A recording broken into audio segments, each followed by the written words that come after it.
Well, after more than 24 freaking hours and waiting for this thing, I've wasted my time. That's right. I put all sorts of acetone in here, soaked, shaked, all sorts of mess. And all it did was make it stink. That's it. Just stink. So now I'm putting in my bucket of woes, which is a bucket I have over here for undesirable chemicals and such. Hopefully, I can get it all out. Um, yeah, so I just wasted my time. That's all I did. The coating in there is still hard as a rock, still very much attached to everything. Uh, you know, there's a part of it that's like kind of flopping around, like it's become detached and it's just flopping. But that was there before I did the whole acetone mess. So, you know, it is what it is here. The oh, that's even better. Cork just broke off on the bottom. Hasn't fallen in, but there's nothing to grab. So I'll have to now jack with that. Jeez, what a mess. So, luckily, acetone's pretty light, so even if I don't get it all out, just leaving it open should, you know, air it out. Tank paint's ruined. Sorry if you can hear everything. It's loud out here. Woo! Got some lovely mixture going on here. Ooh, what is that? Anyways, okay.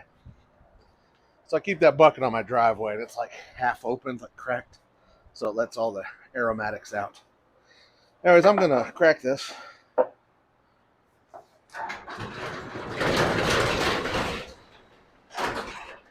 Yeah, so huge waste of time. Huge waste of time. Fun times. I got potentially the cork's gonna fall in, which is not ideal. Though, if in a long scheme of things, I don't think it would matter much. If it did, it would just be in there. But so the tank is really thorn on my side. And of course, being that I'm going to do some stuff to this bike eventually, it may not matter. I might just end up swapping it out for some different tank. I mean, I'd rather not, but yeah, you could always do something crazy like where cut the tank and squeeze it together, make it like same profile but thinner. Who knows? Let me adjust my amazing air conditioning system, which is two of these. This is not a paid promotion, by the way, but Hess Air makes these smaller evaporative coolers. They work pretty darn well.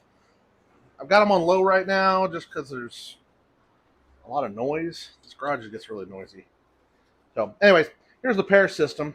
So, it's this doodad, which a vacuum pulls on this.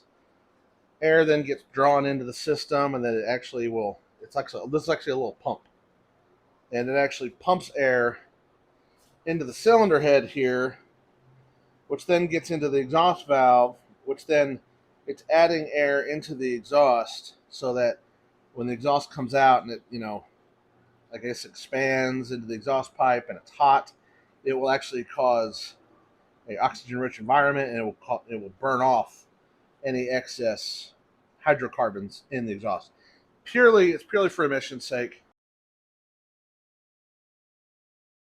So I've ordered some plates that block these off. So if you can tell, it's this thing's removable. So I'm going to be removing that, and I've got these plates that block it off, so it's no longer a concern. And well, it will just clean up all the.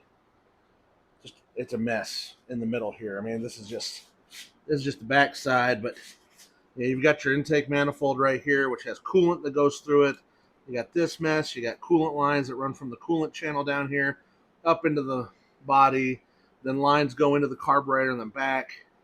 So it's circulating all the time. My goal is to remove all that as well, plug it all off.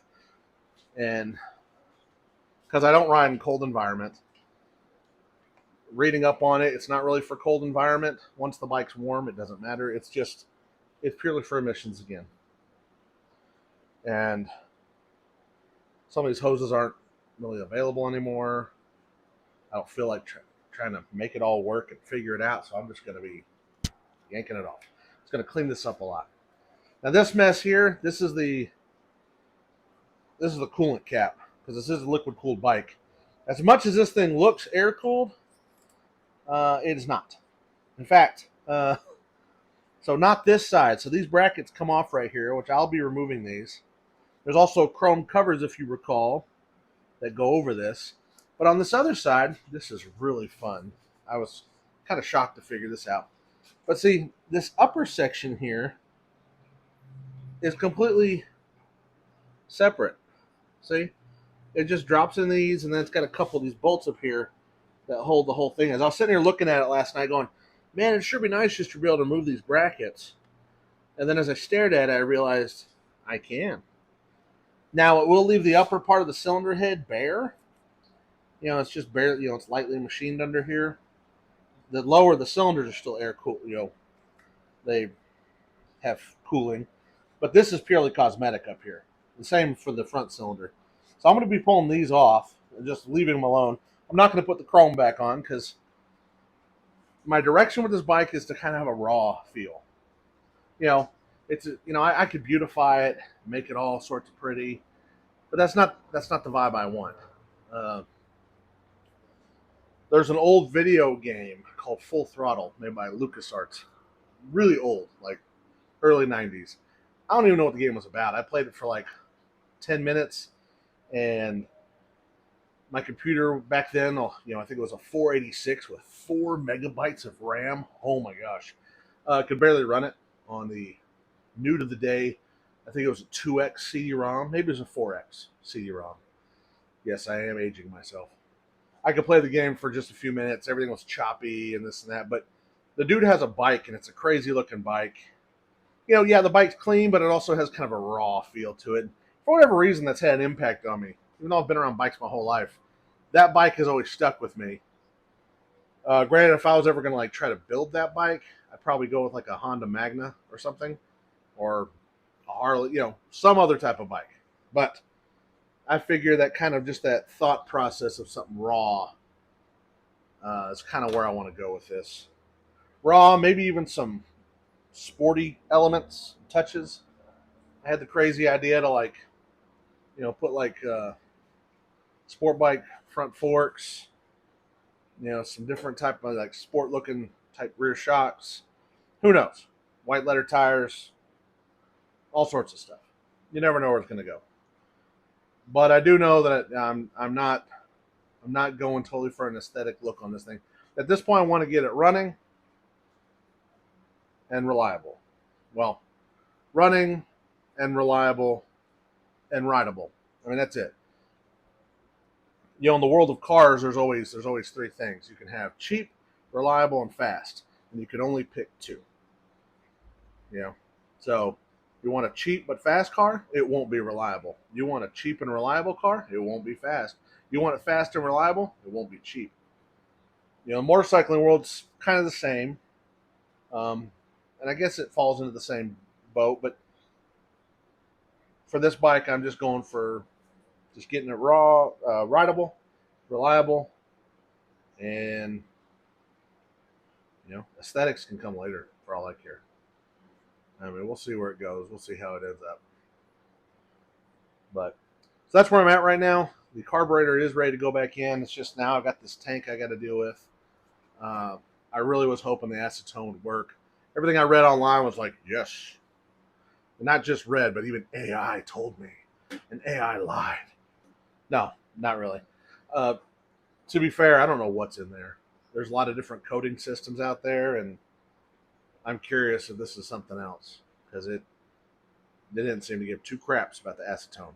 And everything I'd read on these coatings said, "Oh yeah, it'll eat it up," but apparently not. Also, I took off the backrest, the sissy bar recently. So that was just a waste of space, waste of metal.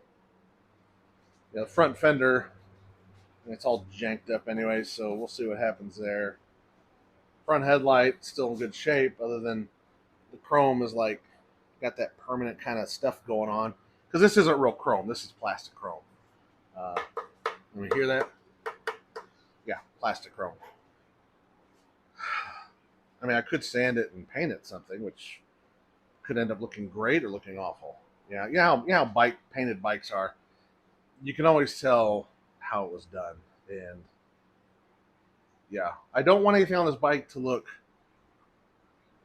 Yes, it may not have the aesthetic, but there's a difference. You can tell when stuff's aesthetically not done on purpose, or when things are aesthetically done to not be pretty on purpose. And then you can tell when people just like it's like, why bother painting something if it's going to look like crap? It's like the tank here. Why did they bother getting painted if they weren't even going to put a clear coat on it? So, yeah, that kind of thing. Now, some might call me crazy, but I put a little bit of grease around the boot before installing the carburetor because it just makes it that much simpler to slide on. Right now, I'm tightening up the boot. Unfortunately, not having worked on one of these before, I undid the engine side as well as the carburetor side of the boot. So it. Ooh, did I just strip it? What the heck is happening? Okay, anyways, all right, that worked. I'm dealing with 19-year-old parts here. So I keep thinking somebody's been into this thing before, looking at some of the clamps. But then I'm looking online, and apparently this bike uses a mixture of what look like AutoZone hose clamps. And then, of course, custom engineered clamps. So I'm just kind of tripped out by that. That just keeps wanting to get tight, loose and tight. Okay. It's been so long since I worked on this stuff. Oh, no! Oh, my gosh! Oh, my goodness. How's that authenticity for you? That's real, unedited, raw stuff. Anyways, carbs on. Unfortunately, this stupid thing also has 2 coolant lines. Now, I'm gonna eventually delete that, but I gotta get caps and stuff and do some crap, which I don't feel like doing at the moment, and I just want to try to run it for now. So I'm gonna hook those back up. That might take me a hot minute. Then I get the throttle hooked up and some other stuff. But carbs back on. I did take out the pair system. So if you notice, that thing's gone from here. I put the bolt back in with the washer. Just put it back. But then I yanked the things off. Now, I do have these open holes going into the exhaust ports. I know. I'm not supposed to run it like that. But I think if I get it running and started, that's not going to be an issue for, 10, 20, 30 seconds of running. That's not the point. I should have those parts here in a couple of days, though. And then I'll do my best to slap them on there as quickly as possible. Oh, I also removed the upper engine covers. They're not terrible looking. And here's the front one. I did find out the other ones on the other side are the same. But these bolts here, I am going to try to find some kind of decorative bolt that fits, that sits flush. Something like that. Something with the nice end on it. So I'm going to get something like that figured out. I got, 2 on each, 4 on each side.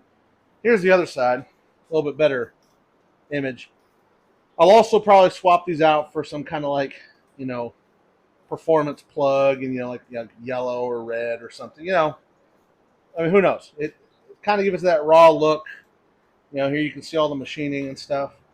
I did see that it allowed the technicians, when building this thing originally, they could cheapen up by getting real loosey-goosey with the gasket material. So That's the nice thing about the covers is it allows them to just slap stuff together.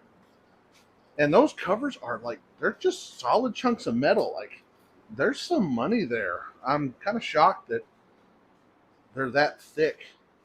And I don't really know why, other than just for maybe integrity issues or, whatever. But kind of surprising there how thick those pieces are.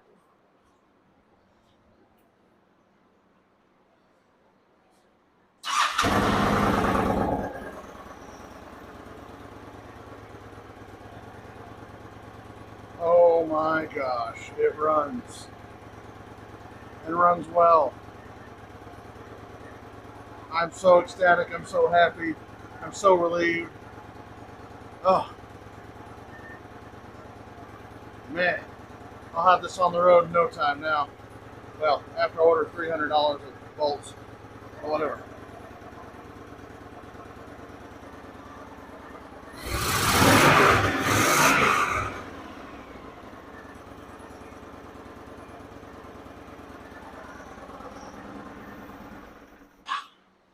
Now, it does stutter. When you saw me give it gas, it does kind of hesitate at the beginning. But I did confirm it's because of this diaphragm. I went ahead and I took the air box and I just held it on there with my stomach and then ran it, and it runs like a top. So it's a little fluttery without the air box. So I need to get some kind of, either put the air box back on, which I will for now, or get some kind of kit to replace it with. But man, I'm stoked. It does have too much oil. Now that I've actually ran it, let it sit for a minute, and of course I ran it again. Check the oil. Oil's way too high. I'm sure it's got a lot of condensation, other buildup in it, so I don't want to run it stupid hard, but I let it get pretty hot from all intents and purposes. It feels like, radiator's hot, so it feels like it's moving coolant through there. Everything's working. Of course, I got my wonderful bottle here. It took an air tool fitting, wadded it into the top, and then just hooked it up. And man, and then popped a tiny, tiny, tiny little hole up here, and man, it works great. So, gosh, I'm excited. Oh, so good to hear it, and it sounds healthy. Totally stoked, totally excited, and I'm calling it a night. Take care.